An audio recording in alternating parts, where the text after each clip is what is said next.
First at 4, presidential tipping point. The Wayne County Board of Canvassers is meeting right now to certify votes that have been so hotly contested here in Michigan. An Oakland County woman convicted in her husband's death is now a free woman, even after his family tried to stop her release. Good afternoon, Ben. Hey, Karen, we woke up with some flakes on the ground, and it won't leave us alone today. Find out when the snow machine will finally shut off. Paula? For local dance companies and small theater troupes locked out of their holiday productions, get ready for your close-up, Mr. DeMille. An international opportunity awaits. Live from downtown Detroit, home of WDIV and Click on Detroit, Local 4 News First at 4 starts now. Good afternoon, everybody. I'm Karen Drew. First at 4, new COVID-19 restrictions are facing their first legal challenge as Michigan restaurants go to federal court.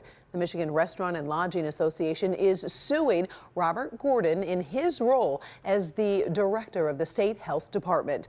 Now, it's trying to overturn a 3-week ban on indoor dining that's about to go into effect tomorrow.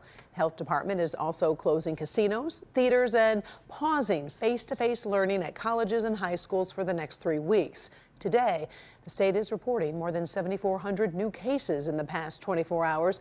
It's also reporting an additional 79 deaths. This afternoon, Governor Whitmer held a Zoom meeting with a bipartisan group of Midwestern governors, all of them sending one message: change your Thanksgiving plans to focus on COVID safety. I know that instead of hosting a big in-person Thanksgiving like I usually do, I'm going to be setting up a Zoom call with my family members. My sister and I are going to cook together early in the day, and we'll stay engaged throughout the day through Zoom and using technology. And I want to encourage everyone to do the same.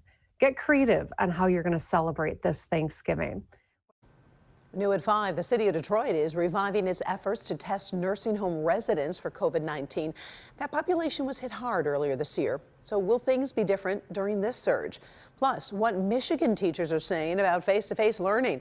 We'll dive into the results of a new survey about life on the front lines. And remember, you can track the pandemic on our coronavirus page at clickondetroit.com.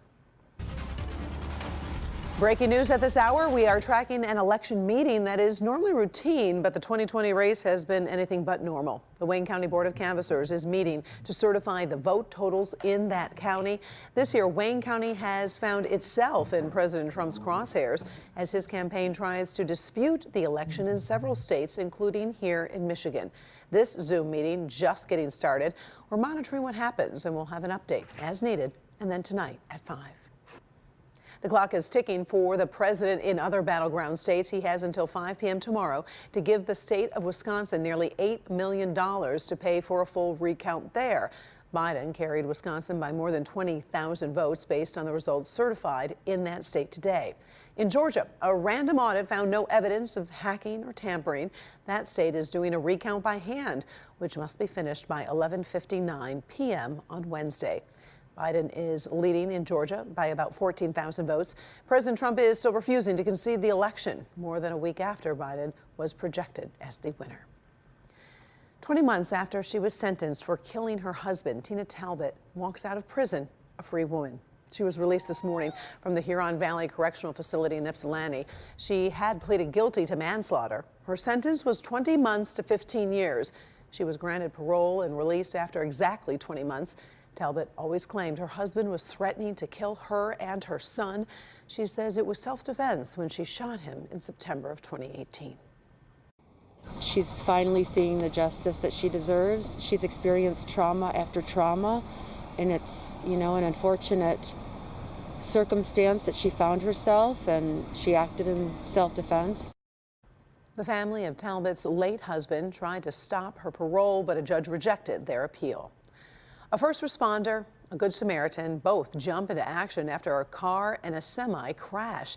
The fiery crash happened this morning on Ann Arbor Road in Plymouth Township. State police say ice on the overpass is what caused the semi and SUV to collide, resulting in the SUV bursting into flames. Inside was a father and son who had to be pulled out by a state trooper and a man who was passing by.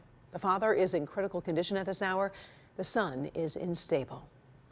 One resident in Central America says she is living a real nightmare after Hurricane Iota made landfall late Monday.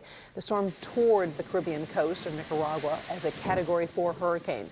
It is hitting the same general area that was devastated by another powerful storm just 2 weeks ago. More than 40,000 people were in shelters. The true extent of the damage is hard to track because many people don't have electricity, phone, or internet service.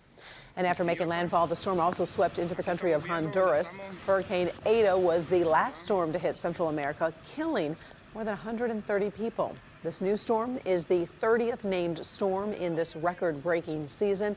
It's also expected to bring heavy rains to Guatemala, southern Belize, Costa Rica, and Panama. For the very latest, let's bring in Ben Bailey, and he is tracking what's happening with the storm right now. Yeah, Karen, it looks a lot less ferocious than it did about 24 hours ago. But as you mentioned, it's still a rainmaker and it's still swirling down there in Central America. It's a tropical storm with 60-mile-per-hour winds. It will be out into the Pacific here within about 24 hours plus. But back home, we're looking at snow showers. They just won't leave us alone with that northwest fetch. And you can see they're not all that heavy, but they're out there in multiple spots. So expect to see those flakes at least to the evening hours tonight. Temperatures have not made it above 40. Wind chills have been in the 20s all day. And we are in for a chilly night tonight. We'll probably see those flakes shut down shortly after sunset as the winds start to relax. But coming up, we're going to look at a very cold night, but a pretty quick warm up as we head into the weekend. More on that coming up in just a few minutes. Karen?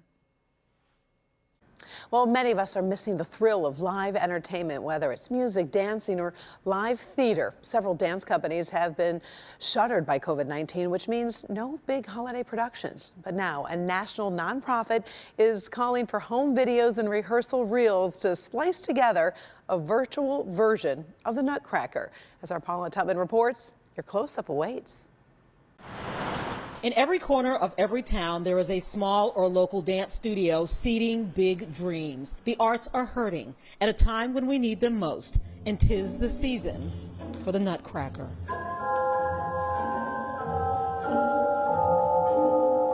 Calling all dancers from every corner of the world, including in Romeo and Washington Township, and your performance venue.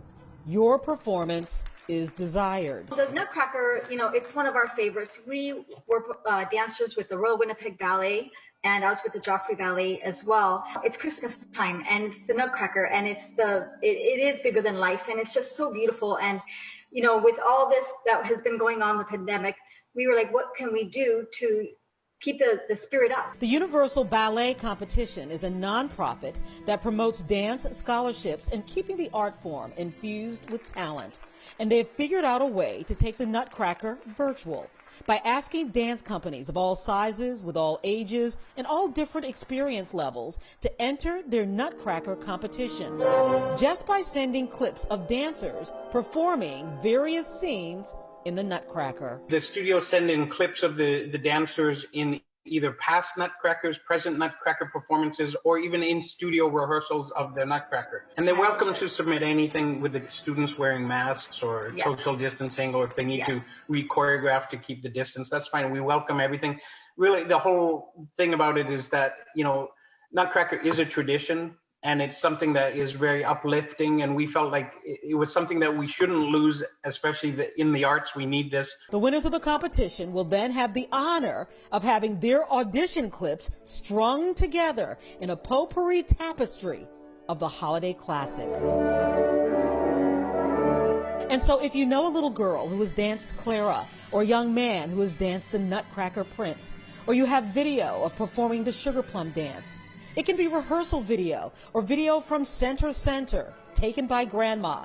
The Universal Ballet Competition would like to see it and perhaps make you a virtual star, because even in the time of COVID, the show must go on.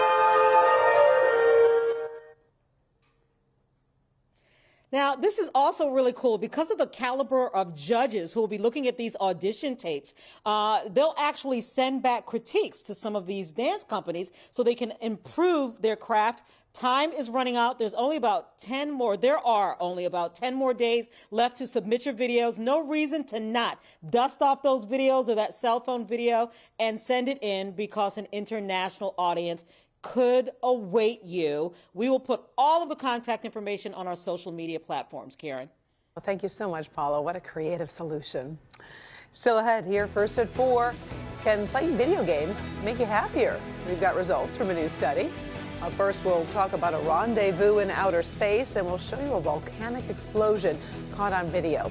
Also, a dramatic river rescue, and this is going viral. Amazing video from around the world next.